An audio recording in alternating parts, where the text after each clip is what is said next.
इस चैप्टर की स्टार्ट वहीं से होती है जहाँ पर सीक्रेट आर्ट कंपटीशन हो रहा होता है, जहाँ पर एक बंदा अपना secret art iron head art कहकर अपने अपोनेंट को अपने सर से उसके सर को टकराता है, जिसके कारण दूसरा बंदा हार जाता है।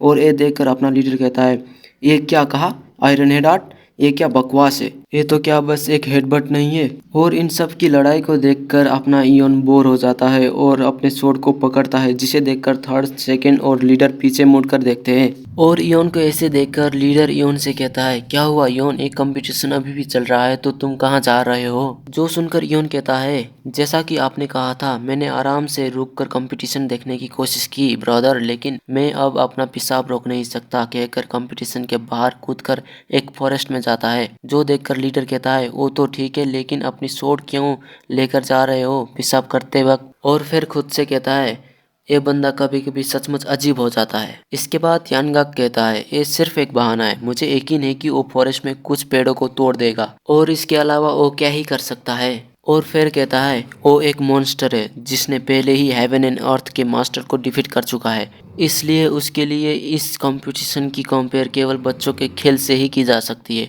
और इसके बाद यानगाक की इयोन को मॉन्स्टर कहने वाली बात को सुनकर सोबाई कहती है, आप ब्रदर इयोन को मॉन्स्टर क्यों कह रहे हैं। जो सुनकर यानगाक उसकी तरफ देखता है, लेकिन तभी आगे लीडर कहता है, हाँ मुझे भी लगता है कि कंपटीशन उसके लिए बहुत बोरिंग थी, और वैसे भी उसने एक ऐसी लड़ाई देखी है जहाँ पर एक फायर ड्रैगन उतरता है और ताइची को चारों ओर से एक्सप्लोड करता है, इसलिए ये बेशक है कि वो बोरिंग हो गया होगा। इसके बाद ये सब सुनकर सोबैक चिल्ला कर कहती है, आप सब कितने मतलबी हो, और ब्रदर इयोन बिल्कुल भी मॉन्स्टर नहीं है। और सोबैक को इतनी जोर से चिल्लाते हुए देखकर सभी लोग शॉक होकर सोबैक की तरफ देखते हैं। और इसके बाद सीन शिफ्ट होकर कंपटीशन में जाता है, जहां पर सेकंड ब्रदर सभी से कहता है, तो आप लोग इस राउंड में किस पर बेट लगाने जा रहे हैं। जो सुनकर एक बंदा कहता है, ब्रदर मैं उस टकले पर बेट लगाने जा रहा हूं। और इसके बाद सोबाइक को देखते हैं जो अपने मन में सोचती है, जब भी वो लोग कहते हैं कि ब्रदर इयोन एक मॉन्स्टर है या फिर एक मास्टर ऑफ मार्शल आर्ट है, तो मैं इस बात से बेहद चिंतित रहती हूँ कि क्या मैं उसके बराबर कभी भी खड़ी रह पाऊंगी कि नहीं। और मेरी ये चिंता कि मैं उसके सामने खड़ी रह पाऊंगी कि नहीं लगातार बढ़ती जा रही है। और इसके बाद अरीना में सीन शिफ्ट होता है, जहाँ पर कहानी सुनाने वाला कहता है, जैसे ही इयोन ग्रीन फॉरेस्ट ग्रैंड समिट से बाहर निकला तभी बैटल ग्राउंड पर एक असाधारण इवेंट होने लगी। और हम देखते हैं दो बंदे को बैटलफील्ड में जो लड़ने के लिए तैयार हो रहे होते हैं। और फिर कहानी सुनाने वाला कहता है, जैसे कि वो इयोन के जाने का ही इंतजार कर रहे थे। और इसके बाद हम देखते हैं एक बंदे ने स्वॉर्ड पकड़ा होता है और दूसरे ने सिकल पकड़ा होता है। और इसके बाद दोनों अपने वेपन को कसकर पकड़ते हुए लड़ने के लिए तैयार हो जाते हैं। तभी पहला बंदा अपने स्वॉर्ड से हमला करता है, जिसे दूसरा बंदा अपने सिकल से रोक देता है। और फिर दूसरा बंदा अपने सिकल से हमला करता है, जो पहले बंदा अपने स्वॉर्ड से रोक देता है। और ऐसे ही पहला हमला करता है और दूसरा रोकता है, और दूसरा हमला करता है पहला रोकता है। और इस तरीके की फाइट को देखकर देखने वाले की भी पसीने निकल रहे होते हैं, फिर भी सभी चिल्ला रहे होते हैं क्योंकि उन्हें मज़ा आ रहा होता है उस फाइट को देखने में। और इसके बाद हम देखते हैं एक बंदे को जो चिल्लाकर अपने लीडर से आप सबसे बेस्ट हो कह रहा होता है। और अगर आप लोगों ने इस बंदे को नहीं पहचाना तो ये वही बंदा है जो चैप्टर 8 में 5 पीक में जाकर 5 पीक स्ट्रॉन्ग होल्ड के लीडर और दूसरे को ग्रीन फॉरेस्ट में ज्वाइन होने के बारे में अच्छे से बताया था। और ये डेपियोल स्ट्रॉन्ग होल्ड का वाइस चीफ वन आई ब्लड बैंडिट ली चुनगान है। और हम देखते हैं उसके पीछे सभी डेपियोल स्ट्रॉन्गहोल्ड के लोग होते हैं जो अपने लीडर को चिल्लाकर आप बेस्ट हो कहकर हौसला बढ़ा रहे होते हैं।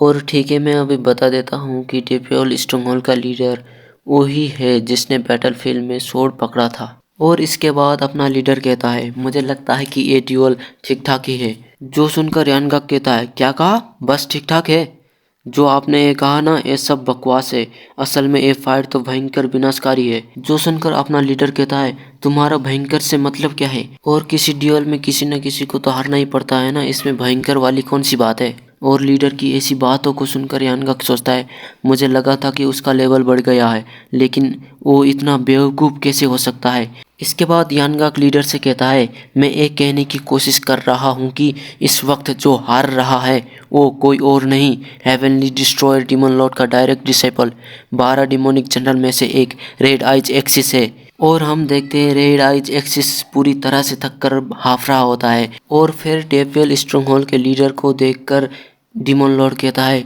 क्या वो आदमी डेवियल स्ट्रॉन्गहोल्ड का लीडर लिमोजिन नहीं है? और कहता है वो जितना दिखता है उससे ज़्यादा स्ट्रॉन्ग है। और कौन सोच सकता था कि रेड आइज को इससे मुकाबला करने में इतनी मुश्किल होगी, कहकर गुस्से में अपनी उंगली से चेयर पर मारने लगता है, जिसकी आवाज़ को सुनकर सभी 12 डिमोनिक जनरल उसकी तरफ देखते हैं। और गोस्ट मोनार्च डिमोन लॉर्ड को गुस्से में देखकर डरते हुए थोड़ा हंसकर कहता है, चिंता मत कीजिए मास्टर, दूसरों की कंपेयर में नंबर 2 को रिलैक्स करने में ज़्यादा टाइम लगता है, इसलिए वो हारता हुआ दिख रहा है। और असली ग्रीन फॉरेस्ट ग्रैंड समिट अभी स्टार्ट हुआ है, इसलिए आप रिलैक्स होकर आगे देखते रहो क्या होता है। इसके बाद गोस्ट मोनार्च रेड आइज को देखकर सोचता है, रेड आइज एक्सिस मत भूलो कि ग्रीन फॉरेस्ट ग्रैंड समिट क्या है और इसमें 12 डिमोनिक जनरलों की पार्टिसिपेट क्या रिप्रेजेंट करता है। और इसके बाद सीन बैटलफील्ड में शिफ्ट होता है, जहां पर रेड आइज लंबी सांस छोड़कर गुस्से में कहता है, डेवियल स्ट्रॉन्गहोल्ड के लीडर तुमसे बेहतर और कोई नहीं है जिसके साथ वार्म अप किया जा सके। जो सुनकर लिमोजिन कुछ समझ नहीं पाता। इसके बाद फिर रेड आइज कहता है, लेकिन अब ये बेहद बोरिंग होता जा रहा है, कहकर अपनी पूरी पावर को रिलीज करके कहता है, इसलिए अब ये ड्यूल मेरे एक अटैक से ही खत्म हो जाएगा, कहता है। और इसी के साथ ये चैप्टर खत्म होता है और हमें आगे के चैप्टर में पता चलेगा कि रेड आइज अपने एक अटैक से लिमोजिन को हरा पाता है कि नहीं।